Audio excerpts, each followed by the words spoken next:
aqui no Giro das 11, Miguel Paiva, agora no revezamento, né? Passa o bastão para o outro. Você não pode me botar no ar assim sem me avisar. Eu estava olhando para a porta ali para ver se estava aberto. Você falou que queria ver o Joca está almoçando. Eu tenho que respeitar. O Joca está almoçando? Ele desceu. Não está almoçando agora. Daqui a pouco ele vai almoçar. Se ele subir, eu mostro para vocês, entendeu? Senão... O Joca é o bulldog francês do nosso querido Miguel Paiva. Ele almoça meio-dia em ponto.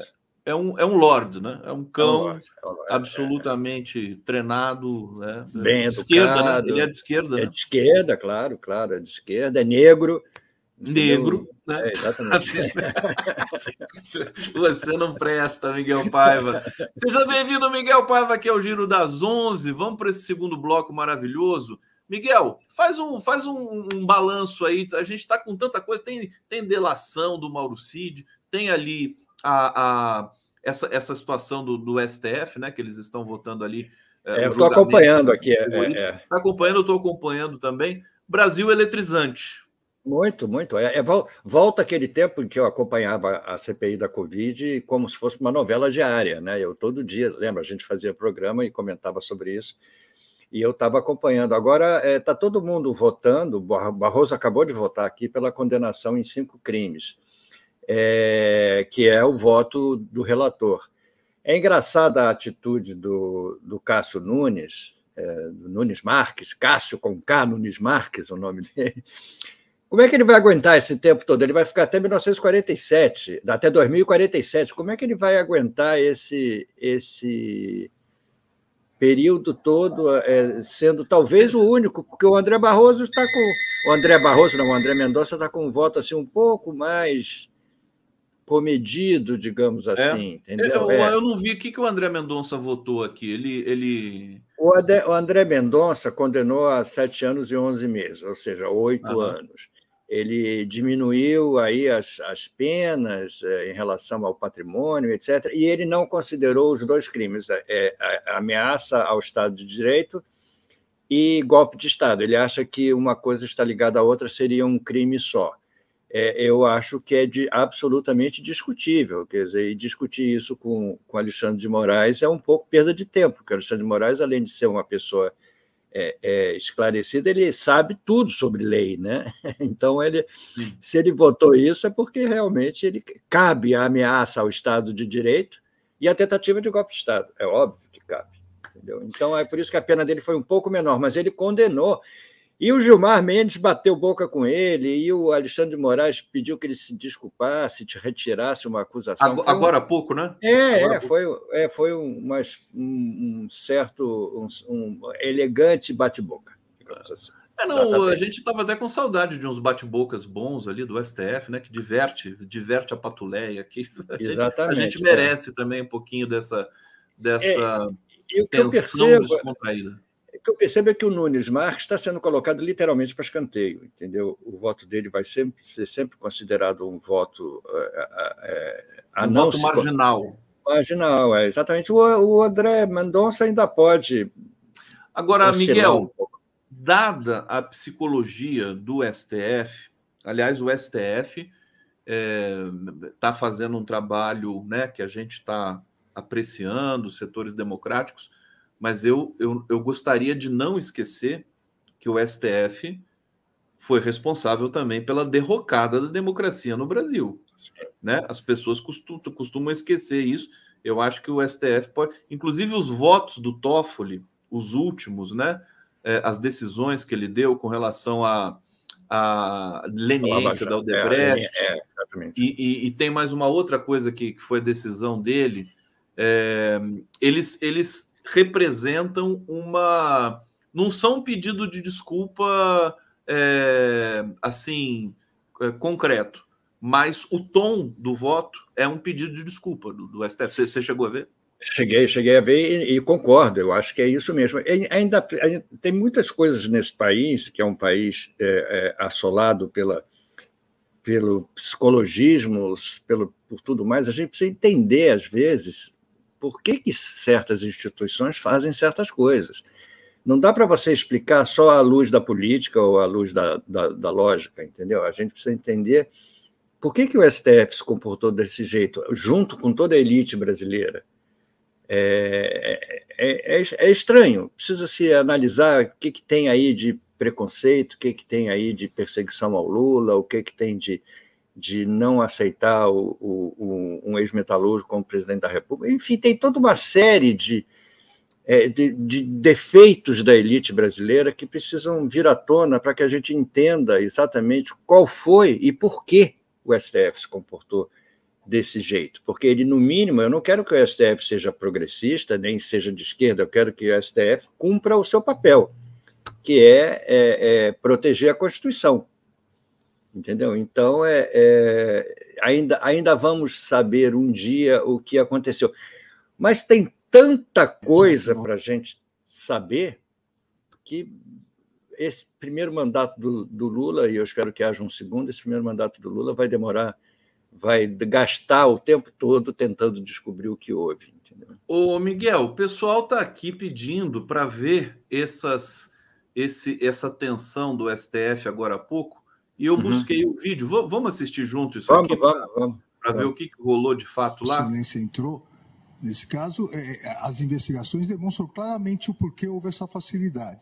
5 coronéis comandantes da PM estão presos, exatamente porque desde o final das eleições se comunicavam por zap, dizendo exatamente que iriam preparar uma forma de, havendo manifestação, a polícia militar não reagir. Então, claramente, a polícia militar, eu também fui ministro da Justiça e sabemos nós dois, que o ministro da Justiça não pode utilizar a Força Nacional se não houver autorização do governo do Distrito Federal, porque isso fere o princípio federal. Não em relação aos prédios federais.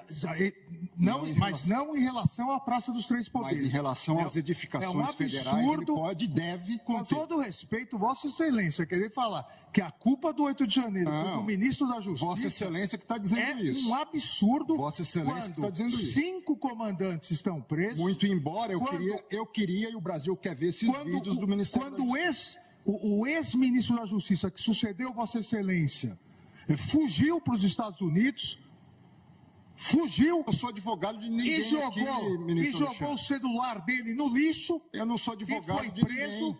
E agora Vossa Excelência vem no plenário do Supremo Tribunal Federal, que foi destruído, para dizer que houve uma conspiração do governo contra o próprio governo. Tem a dó. Não coloque palavras na minha boca. Tem a dó. Não coloque palavras na minha boca. Gente, tô bege. Eu tô cinza, a cor do terno do Alexandre de Moraes. Coisa fantástica. O Alexandre de Moraes botou o André Mendonça para correr.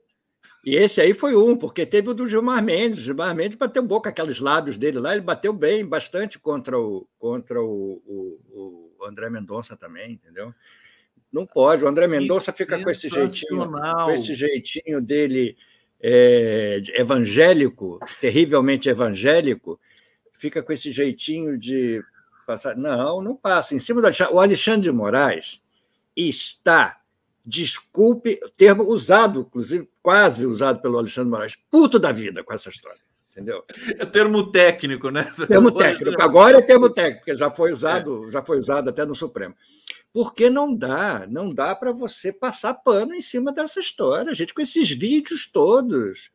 Pelo amor de Deus, entendeu? O André Mendonça tentando dar a entender que o Flávio Dino foi culpado, né? Vai tomar um rabo de arraia ali no STF. E a PM ainda quero ver, não sei o quê. A PM está, como disse o Alexandre de Moraes, os comandantes estão presos, gente. Pelo amor de Deus, está mais do que claro que houve leniência deles em relação ao 8 de janeiro. O Miguel Paiva vai ter charge sobre isso, né? O Alexandre de Moraes machucou o André Mendonça. Falou assim, quando o seu... O que ele falou? Né? Foi para os Estados Unidos e perdeu seu sucessor, exatamente, seu sucessor fugiu para os Estados Unidos. Nossa, isso foi terrível. Olha, gente, fantástico aqui a nossa semana promete, né? Nem está na metade e já tem emoções para tudo que é lado. O Miguel Paiva, vamos trazer... Agora o Fux. O Barroso pede 10 anos de reclusão e 1 ano e meio de detenção. Então, havendo uma média ali, vai acabar ficando nos 12 anos e tal, porque eu acho que eles tiram uma média, né, da condenação pedida. Deixa agora eu até colocar o Fux aqui, porque eu vou agora tratar de um assunto muito sério com o Miguel Paiva. Que é a peruca do Fux. Não, o Arueira disse que o Fux usa peruca. Mas como é que o cabelo dele fica branco, vai ficando branco? É peruca reciclável? Como é que é isso aí? Você pode... A gente não viu ele ficando branco.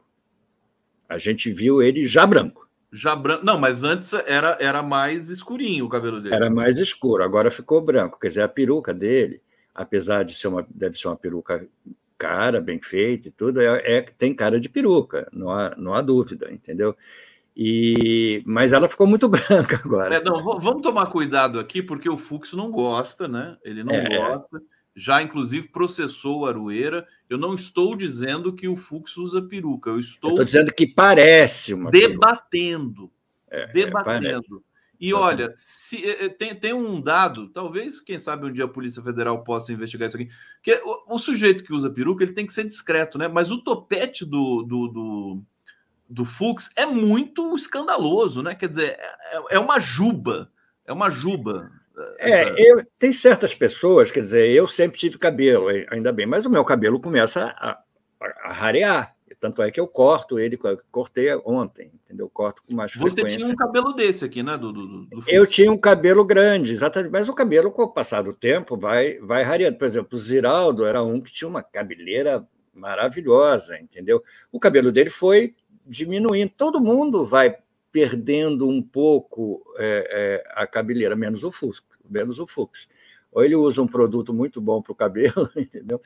Ou ele precisa revelar o segredo. O pessoal aqui no bate-papo está dizendo assim, luzes na peruca, né? Eu até lembrei daquela expressão que é fogo na peruca. Como é que é aquela expressão? Não, como é que é? É verdade, não sei o que na peruca. Eu não me lembro agora, mas eu vou... Pessoal, ajuda a gente a lembrar aqui. Como é que é aquela expressão? Sequer na peruca, fogo na peruca? Não era fogo, era uma coisa assim, parecida. Mas o pessoal já informa. Força na peruca. Força na peruca. Força na peruca. E o que quer dizer força na peruca? É uma expressão que eu acho que vem do universo gay, teatral, entendeu? Que dizia assim, quando você tinha que fazer alguma coisa com vigor e tal, e determinação, dizer força na peruca, entendeu? Então, verdade. Eu me lembro disso, realmente. Isso, olha, eu vou colocar aqui, vamos ver algumas charges do Miguel. Essa aqui está tão bonitinha que está... falamos do Domingo no Parque. Agora, Domingo no Parque, tiro ao alvo, banho de mangueira, área de repouso, banheiro. Que bonitinho. O bumbumzinho do terrorista aqui está tão bonitinho, Miguel. Eu achei tão bonitinho o Alexandre. Eu estava comentando ontem com o Aquiles isso, que o Alexandre de Moraes ele jamais usa o juridiquês, né? Ele tem uma linguagem muito... Ele usa uma linguagem técnica, mas ele é muito preciso, dá para entender muito bem o que ele diz, entendeu? E ele faz essas referências todas, e quando ele usou o Domingo no Parque ontem, eu achei o máximo, porque pelo que o Nunes Marques estava dizendo... E o advogado de defesa o advogado Aécio estava dizendo que mas ele estava sorrindo, era um clima de festa, era um clima de... O Alexandre ficou pé da vida, entendeu? Por isso que ele disse, parece que foi um domingo no parque, todo mundo se reuniu em Brasília, vamos derrubar um pouco aqui do Congresso, vamos derrubar aqui um pouco do Supremo. É inacreditável, né? Não, a gente está se divertindo, francamente, né? Assim, a vida não é fácil, mas a gente tem elementos, o Brasil, uma grande caricatura de si próprio. Agora, o Miguel, quando o Alexandre de Moraes fala isso, né? Fala, não, o sujeito vai lá, pega um ticket, entra na fila... Vai quebrar o Disney, no Hop Vai quebrar o Supremo, exatamente. O Hop Hari, ele falou. A ideia é fantástica, né? Daqui a pouco o Beto Carreiro World vai fazer lá, invada o Planalto. Invada seu Congresso. Vai fazer. A Disney pode fazer uma reprodução, porque a Disney faz isso, em Brasília. Aquele negócio que eles fazem dos filmes, lá do Caçador da Arca Perdida, não sei o quê, não sei o quê, Tubarão, não sei o quê. Eu sou do velho tempo, né? Eu sou do tempo que esses eram os filmes que a Disney fazia. Hoje tem filme que eu nem sei. Fazer de Brasília, Congresso, Supremo, Palácio do Planalto. Aí você entra e assiste o Domingo no Parque, lá, tocando a música do Gilberto Gil, é evidente. Ô, Miguel Paiva, que ninguém nos ouça, eu queria saber de você agora sobre a mini-reforma. De mini-reforma em mini-reforma, a gente vai longe, né? A mini-reforma ministerial. Ontem o Lula deu posse para o Fufuca, para o Silvio Costa e transferiu o Márcio França do Portos e Aeroportos para um novo Ministério do Empreendedorismo e tudo mais. Foi uma cerimônia fechada, discreta, né? Para, acho que, não chamar muito atenção. Claro, pelo amor de Deus. Que você... A gente está conversando, o Aldo Fornazieri esteve aqui ontem e ele fez uma reflexão muito, muito interessante sobre essa questão do presidencialismo de coalizão. Né? Presidencialismo de coalizão não é mais. É claro que não é mais, é uma outra coisa que a gente está experimentando. Acho que não tem nome ainda, né? Porque a oposição faz parte do governo. É uma situação, acho que quase inédita. Né? Eu achei interessante, achei bacana isso. O que você acha? Claro. Eu acho isso, eu concordo. É engraçado porque o Lula está inaugurando, já tentou um pouco no passado, mas está inaugurando agora, essa tentativa de governo, digamos assim, pulverizado, né, nesses partidos todos. Mas se você for ver bem, o governo Lula não está tomando nenhuma atitude tão severamente reprovável, que você tem a dizer, não, o Lula agora deu uma guinada para a direita, não, Lula... Não há. Ele está compondo com quem aceita também as colocações que ele faz. Não é simplesmente uma entrega de poder, é uma divisão racional de poder, digamos assim, em setores em que o que importa para ele está sendo mantido, e eu espero que continue. Então, eu acho que a nossa vigilância é que, para certas coisas, continue sendo mantido o posicionamento dele. Em relação às questões de gênero, em relação às questões de representatividade no governo, nos ministérios, ele tem que tentar manter isso na medida do possível, para isso a gente conta com a Janja. Para a política econômica, para o Brasil retomar o seu posicionamento no mundo e para que a fome seja definitivamente extinta. Se ele conseguir fazer isso, mantendo o nível de trabalho, de emprego, de salário, que a picanha diminua de preço e tudo mais, eu acho que para esse primeiro mandato ele consegue manter a aceitação, tanto é que a aceitação dele a aprovação está aumentando. Sobe o tempo todo. Exatamente. Então, isso é um sintoma, isso é um termômetro do que está acontecendo. E para isso estamos aqui vigilantes e continuaremos no nosso papel de vigilância para não deixar que o barco afunde. É evidente, entendeu? Agora, quem conhece alguém que saiba negociar politicamente melhor do que o Lula? Eu não conheço. Ele deu um show em todo mundo aqui. A gente se perguntava, né? Nossa, mas está demorando muito para fazer, para nomear e não sei o quê. E no fim nomeou. E eu acho que ficou esse arranjo que me parece mais democrático ainda do que o presidencialismo de coalizão. A oposição ajuda a governar, ganha o ministério, né? Recebe, negocia. O partido vai votar junto com o governo quando achar que tem que votar, vai votar contra quando achar que tem que votar e vamos tocar o barco. Acho que é democrático. Certamente. O Lula fez uma coisa que ninguém nos ouça também, que é o seguinte, essa discussão acabou sendo boa, que parece que a oposição ganhou, né? Parece que eles ganharam posicionamentos ali no Ministério, conseguimos enfraquecer o governo. Nada disso, entendeu? É isso que você está falando. É uma maneira democrática de abrigar a oposição no guarda-chuva do governo, que é bem flexível e bem amplo.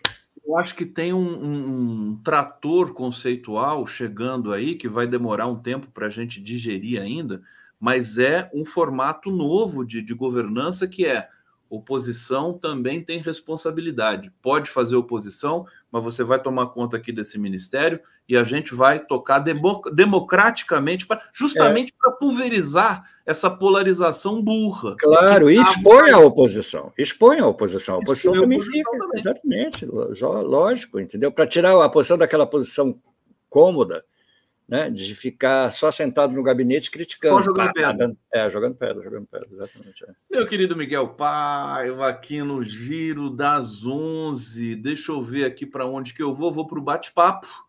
Hussein, Globo News põe essa em cena, Xandão põe essa em cana. Tá aqui, eu já tinha lido essa. Cláudio Oliveira, heterodoxo na economia.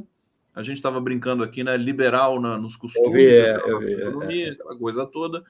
Hussein, poucos likes, será que 1.500 são minions assistindo? Por favor, pessoal, dê o like aqui para a nossa transmissão que a gente precisa, tá?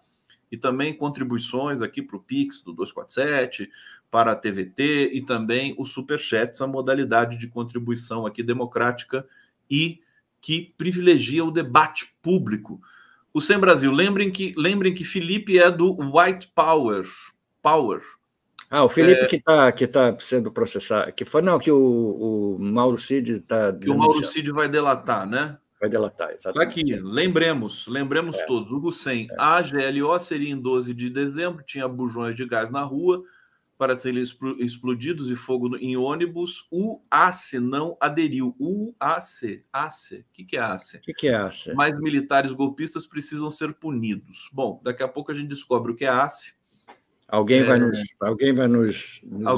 iluminar. Olha o seu amigo aqui, o Miguel, José Carlos Faria, grande cineasta. Exatamente. Eu tô para entrar em contato com ele, mas assim, a minha vida é tão doida que eu não consegui ainda, viu, Zé Carlos? Logo a gente vai se falar. Capianos, bem representados nas homenagens ao Allende. Solange Bastos no Chile, Carlos Mink e Flávia Cavalcante na Associação... Na BI de 11, exatamente. Terça-feira, 11/9, 50 anos do golpe no Chile. Obrigado, Zé Carlos. Isso aí. Beijo para você. Hussein Brasil, mais uma e Mendonça entra no inquérito das fake news. E vamos saudar aqui Eliette Ali. Força na peruca e potência no laque. Isso é bom. Potência no laque é bom. Eu queria lembrar aqui, já que temos ainda um pouco de tempo... Temos muito tempo, meu amigo. Tive em São Paulo este feriadão, né? Fui com os meus filhos lá na casa que a gente, te contei, né? Que a gente frequentava quando eu morava por aí, e fiquei impressionado com algumas coisas, entendeu? A primeira coisa que eu fiquei impressionado com a riqueza dos condomínios, né? Na praia de Maresias, por exemplo, são condomínios de luxo todos, e assim, eles queriam na Praia da Baleia, por exemplo, que eu tive, aí perto de Barra do Saí. Então, me disse um morador lá, me disse um cara do estacionamento, que os moradores queriam proibir o estacionamento na rua para que ninguém mais fosse a Baleia, só eles pudessem usar, entendeu? Então, ia fazer uma ciclovia de um lado e ia ser proibido estacionar do outro, ou seja, então ninguém ia poder estacionar carro, ninguém ia na praia. Quer dizer, é esse eterno vício que a elite tem de usar a população só como serviçal, não como com direitos ao usufruto do que nós temos de bom. Isso era uma coisa que é impressionante, como a elite brasileira tem. A outra coisa que eu prestei atenção, a diferença das estradas em São Paulo e para o Rio de Janeiro. Em São Paulo, as estradas são realmente fantásticas, entendeu? Eu andei numa estrada, na subida de Caraguatatuba para não me lembro agora, São José dos Campos. São José dos Campos, é a Tamoios. Tamoios. Impressionante, a estrada é toda... Parece Japão. É toda dentro de um túnel sobe a serra, são quilômetros, são 82 quilômetros, eu acho que desses 82 quilômetros, pelo menos 40 ou 50 são de túneis, subindo a serra. Quando acabam os túneis, você está no alto da serra, entendeu? É impressionante. Quando é que eles fizeram essa estrada? A gente não viu, De repente, a estrada ficou pronta. A estrada original é de 57, mas eu acho que era aquela estrada que descia a serra. Inclusive, eles reformaram essa estrada há pouco tempo. Em 2020, parece que eles reinauguraram, entendeu? É impressionante. Andei muito nessa estrada na minha juventude, pegando carona, sabe aquela coisa de hippie? Exatamente. Eu passei muito por ali. Eu já tinha usado uma vez a antiga Tamoios, descendo de São José dos Campos para as praias ali, uma vez, há muitos anos. Uma estrada que é linda, que não é tão boa, mas ela tem esse charme de ser uma estradinha mais estreita, tudo. É Ubatuba, Taubaté. Exatamente. Ubatuba, essa não foi, que leva para Paraty. Leva para Paraty. Leva para Paraty. É bonitinha, mas ela é um pouquinho perigosa. Ô, Miguel, deixa eu só falar para o público aqui, porque quando vem o Miguel aqui no Giro, o pessoal, né, a gente descontrai mais. Assim, todos nós que falamos de política, né, tão a sério, eu com alguma né, irreverência sempre. Irreverência, exatamente. Vocês sabem disso, mas a gente não pode se levar tão a sério, né? Às vezes esse é o mal da esquerda. Não pode se levar tão a sério. A gente tem que falar de temas também que são bobos. Peruca. Qual que é o problema falar de peruca? Da vida. Agora a gente informa que o STF formou maioria para condenar o Aécio. Não. Exatamente. A gente vai falar agora, notícia urgente, que o STF acaba de formar maioria para condenação de réu por 2 crimes no 8 de janeiro. 6 ministros, Alexandre de Moraes, Cássio Nunes Marques, Cristiano Zanin, André Mendonça, Edson Fachin, Luiz Roberto Barroso, votaram para enquadrar o bolsonarista Aécio Pereira, 51 anos, nos crimes de dano qualificado ao patrimônio da União e deterioração de patrimônio tombado. São votos que são diferentes entre si, né? O Alexandre de Moraes pede 17 anos, o Zanin pede 15, o Cássio Nunes pede 2 anos e tal, mas todos condenaram, e isso é um fato. E foi bom o Alexandre de Moraes pedir 17 anos, porque se a pena for a média, puxa para cima, entendeu? Já que o Nunes Marques voltou tão lá embaixo, dá uma média mais alta, entendeu? É que nem nota de prova. Então, eu acho que foi bom ele votar alto. Agora, vamos ver os outros votos. O Barroso, eu não sei quanto pediu, e agora está a Carmen Lúcia votando. Carmen Lúcia está votando, toda bonita ali, aquele cabelo branco, né? Carmen Lúcia ficou, né? Carmen Lúcia ainda fica bastante tempo no STF, né? Eu acho que fica ainda, exatamente. Eu acho que fica ainda. A Rosa Weber ainda vai votar, né? A Rosa Weber vai sair. É a presidenta, né?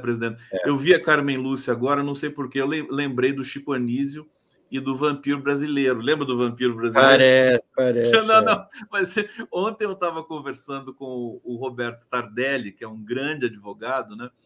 Aí a gente estava falando do STF e dessas questões, né? Do parâmetro de nomeação e tudo mais. Aí ele lembrou o Vampiro Brasileiro dizendo assim: o cara, quando chega no STF, ele se sente imortífero, não é imortal, é imortífero. O Vampiro Brasileiro falava isso, né? Eu sou imortífero. É verdade. Se sente... O Zanin parece um pouco também. O Zanin parece. Tem um pouco de... O Zanin daqui a pouco vai ficar com o cabelo branco, viu, Miguel? Não, eles ficam rapidinho com o cabelo branco. Todo mundo que entra... Ou sem cabelo. Ou sem cabelo. Se é que ele tem cabelo, né? Também a gente não sabe se ele tem cabelo. Não, eu acho que aparentemente tem. Mas o que o Atus falou aí é certo, a gente não pode se satisfazer com a condenação dos pé-rapados, porque, ok, não vamos fechar os olhos nem perdoar os pé-rapados, porque eles que estavam lá derrubando e destruindo tudo, entendeu? Eu não fui lá derrubar tudo, nem você, nem muita gente, então não basta a gente ser pé-rapado, porque a gente é pé-rapado também, não vamos fazer besteira lá. É preciso você concordar com o que você está fazendo. Agora, os outros estão em outra esfera, digamos assim, de investigação. Eles não foram pegos lá no flagrante, não foram presos dentro do Congresso, entendeu? Então, por isso que eles estão sendo julgados agora. Os outros estão sendo vítimas, estão sendo alvo de investigações do Supremo, da Polícia Federal, não sei quem é que está julgando. Miguel Paiva, vamos ver o Alexandre de Moraes falando palavrão? Vamos ver? Vamos. Vamos ver. Aqui, ó. diz na transcrição do vídeo: amigos da Sabesp, quem não acreditou, estamos aí, estamos aqui. Quem não acreditou, também estou aqui para vocês, porra. Olha onde eu tô, na mesa do presidente. Jadilson, Wilson, Rony, estamos aqui, porra. Marcelão, estamos aqui. Caralho. Vai dar certo. Não desista. Vai dar certo. Não desistam. Saiam às ruas e parem as avenidas. Isso é um passeio pacífico, presidente? Ô, Miguel, é uma maravilha. Você vê que ele falou o segundo palavrão, aquele palavrão que todo mundo usa como vírgula, juventude, ele falou um pouquinho mais discreto, né? Porra, ele falou. Não, peraí, calma, isso aqui é complexo. É o caralho, né? Quer dizer, ele falou caralho. O caralho. Não, ele fala como alguém que sabe falar palavrão, né? Você imagina a Rosa Weber, por exemplo, lendo esse... Não ia ter graça nenhuma. Não, ia ser constrangedor. A Carmen Lúcia, né? Não faz sentido. Ele sabe. O Alexandre de Moraes impõe respeito, a verdade é essa. Ele é um cara divertido, né, o Miguel? É ótimo. É ótimo. Humor lá. Exatamente, é ótimo de se ver ele discursando, entendeu? E eu gosto do Gilmar Mendes também, com toda a crítica que eu tenho ao Gilmar Mendes. O Gilmar Mendes é engraçado também, o Gilmar Mendes fala umas coisas assim meio fora do contexto, entendeu? Que eu acho bom. Mas aliás, interessante. Em geral, né, os ministros do STF, eles têm o Celso de Mello também tinha o humor apurado, né? O Marco Aurélio Mello tinha humor apurado, gostava dele quando ele falava assim. Uma vez ele falou, não sei para que ministro, né? Não sei se era aquele processo celular de destruição que o STF estaria, não sei se é fagocitose, não é fagocitose, é outra coisa. A metáfora da biologia, e ele usava assim, estamos nesse processo, muito irônico, né? E o voto, aliás, a ironia faz parte da filosofia, né? Tinha um muito bom que era aquele que era escritor que já morreu, que tinha uma barba grande e tal, que era do Supremo também, que era muito bom. Você se lembra dele? Lembro. O nome dele está chegando aqui. Está vindo aqui, mas não. Ele era muito engraçado também, que ele era um cara articulado, literário, e era divertido assistir os votos dele também. Mas aí o Supremo foi assumindo esse caráter de seleção brasileira de justiça, entendeu? Que aí você viraram. Falando nisso, Miguel, a gente estava conversando. Eros Grau. Aliás, o nome dele também era uma coisa assim. Tinha Eros no nome. Quem tem Eros no nome é ótimo. Fantástico, Eros Grau. Parece que ele é um cara boa praça aí no Rio de Janeiro, né? Sai, vai tomar. Eu acho que ele já morreu. Já morreu? Mas ele fazia isso, né? Mas ele era vivo. Claro. Depois de morrer não dá para fazer. O Miguel. Eu queria que você falasse um pouquinho desses ataques que o Lula está sofrendo, no sentido de que ele está está escorregando nas cascas de banana, questão do TPI, questão da escravidão no Brasil, a imprensa vai lá, pega no pé do Lula e tudo mais. Que avaliação que você faz? Porque, no fim das contas, essas falas polêmicas, elas levantam questões reais e importantes para a gente debater, né? Eu acho que isso tudo é frescura da elite, entendeu? Porque, na realidade, o Lula é um ser humano e, como ser humano, como nós somos capazes de errar. A elite gosta do Fernando Henrique, entendeu? Que o Fernando Henrique era formado lá na Sorbonne, e então ele raramente dizia alguma coisa que não estava nos livros, entendeu? O Lula não é, o Lula é um metalúrgico, entendeu? Ele tem todo o direito de errar. O pior seria se ele estivesse exercendo esses erros como política, como maneira de pensar e tudo mais. Não é. Ele demonstra com isso o sentimento dele, mas ele jamais reafirma ou jamais insiste em alguma coisa que ele tenha cometido algum erro. São erros que eu cometeria também, era essa ingenuidade dele de não saber o que era o tribunal, entendeu? Ele queria que o Putin viesse, e aí ele disse, aqui ele não vai ser preso, mas depois ele viu que não é bem assim, que o Brasil pertence a um tribunal internacional que prevê prisão para o Putin. É engraçado isso, entendeu? Que está todo mundo um pouco... Eu vejo os atletas russos, não aparece ao lado do nome deles de onde eles vêm. De onde eles vêm, né?